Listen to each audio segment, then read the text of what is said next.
যারা ঘুড়ি ওড়াতে ভালোবাসো এই ভিডিওটা তাদের জন্য। আজ আমরা ভাই বাতাসা মিলে চলে এসেছিলাম ঘুড়ি মেলায় ঘুড়ি ওড়াতে।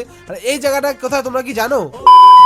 তো ব্যাপারটা হচ্ছে আমার কাছে টাকা না থাকায় মাকে পটাচ্ছিলাম, মার থেকে টাকা নিয়ে ঘুড়ি শুধু কিনবো বলে। এই ঘুড়িগুলো ছিল আগের বছর বাবা এখানে কাজ করছিল, সকালবেলা শিয়াল থেকে নিয়েছিল রাজুদার পটা, যেটা খেতে একদমই বেকার ছিল। ফাইনালি আমি রেডি হয়ে পড়েছিলাম আর এই এখনো পরোটাই খেয়েছে। দিস ইজ কল পরোটা লাভার। তারপর আমি আর বরকা মিলে বেরিয়ে পড়লাম ঘুড়ি উড়াতে যাওয়ার জন্য। এদিকে ব্যাগে নিয়ে নিয়েছিলাম বোম, আমাদের কেউ ঘুড়ি কাটলে তাকে বোম মেরে উঠে দেবে, এটাই ছিল আমাদের প্ল্যান। তারপর আমি আমার কেটিএম নিয়ে চলে এলাম এই বাদরটাকে নিতে, কারণ এই বাদরটাও যাবে আমার সাথে। ফাইনালি সব গরুর দল মিলে বেরিয়ে পড়লাম আর আমাদের দেখে বাচ্চাটা ভয় পেয়ে গেছিল। ফাইনালি 101 দিন গাড়ি চালানোর পর চলে এলাম কোবরা স্টেশন। ফাইনালি চলে এলাম অ্যামাজনের জঙ্গলে। এই এখানে এমন ভাবে ঘুরে যাচ্ছে যেন মনে হচ্ছে অ্যামাজনের হাফ জঙ্গলের বাবা। এমন জায়গায় আমি লাইভে ফার্স্ট টাইম এসেছিলাম। কেউ এখানে মুড়ি ঘুগনি খাচ্ছিল, কেউ এখানে পদ ঘুরিয়ে বাংলা মাল খাচ্ছিল, আর কাকা এখানে সবজি বিক্রি করছিল না ঘুড়ি বিক্রি করছিল, তোমরা ধরতেই পারবে না। আর এমন একটা জায়গায় যে আমার সাবস্ক্রাইবার থাকবে এটা কখনো ভাবতেই পাইনি। থাকবার এখানে দাদুর হাত ধরে বসে মাঠে নেমে ঘুরে দিচ্ছিল আর আমি এখানে সুতো করেছিলাম। ফাইনালি বনটাই ঘুরে উড়ানো শুরু করে দিয়েছিল। তারপর আমিও ঘুড়ি উড়িয়ে দিলাম 5টা ঘুড়িতে একটা ঘুড়ি কাটা আমি এখানে ওয়াল রেকর্ড করলাম। বনটা এখানে পাপড় খাচ্ছিল রাক্ষসের মতো, আর এরা এখানে ঘুড়ি উড়াতে এসে না খিচুড়ি খেতে এসে তোমরা ধরতেই পারবে না। এই জায়গাটা হচ্ছে বেগমপুরে, একে বলে ঘুড়ির মেলা। কে কে কাকার মতো বউ পাশে নিয়ে ঘুড়ি উড়াতে যাও কমেন্ট করো।